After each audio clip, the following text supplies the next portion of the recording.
Part 1. Are you good at making decisions? Yes, I think I'm quite good at making decisions. I usually take time to think things through before choosing the best option. Do you prefer to make decisions quickly or take your time? I prefer to take my time because I want to be sure I'm making the right choice, especially when the decision is important. Have you ever made a wrong decision? Yes, once I chose a course in college without much research. Later, I realized it wasn't right for me, so I had to switch. Do you usually make decisions on your own or ask others?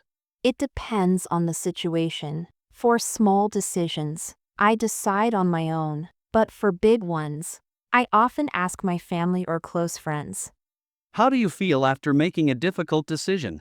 After making a hard decision, I usually feel relieved and more confident, even if it was a bit stressful during the process.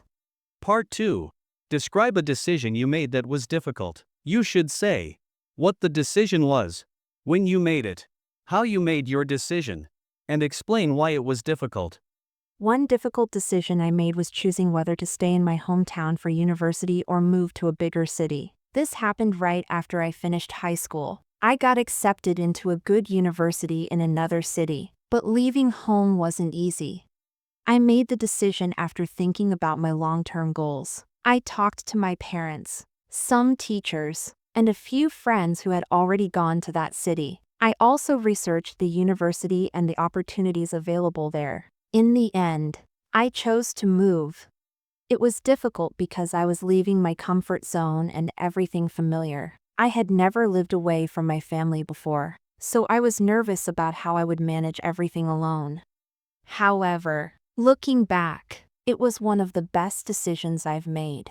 I grew more independent, met new people, and had experiences that helped me grow both personally and academically.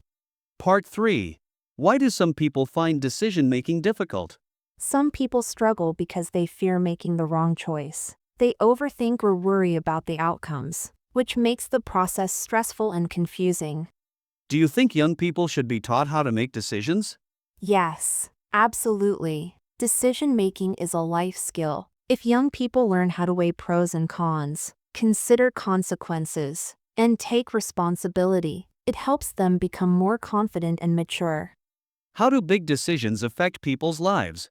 Big decisions can change a person's future, like choosing a career or where to live. These choices shape experiences, relationships, and personal growth, so they often have lasting effects. Is it better to make decisions alone or with others? It depends on the situation. Some decisions are personal, so they're better made alone. But for major life choices, getting advice from others can be helpful and give new perspectives. Can emotions affect decision-making?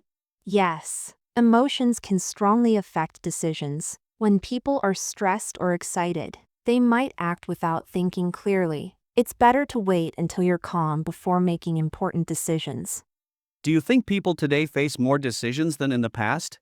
Yes, I think so. With more choices in education, careers, and even daily life, people today often face more decisions. Technology and modern lifestyles have made things more complex.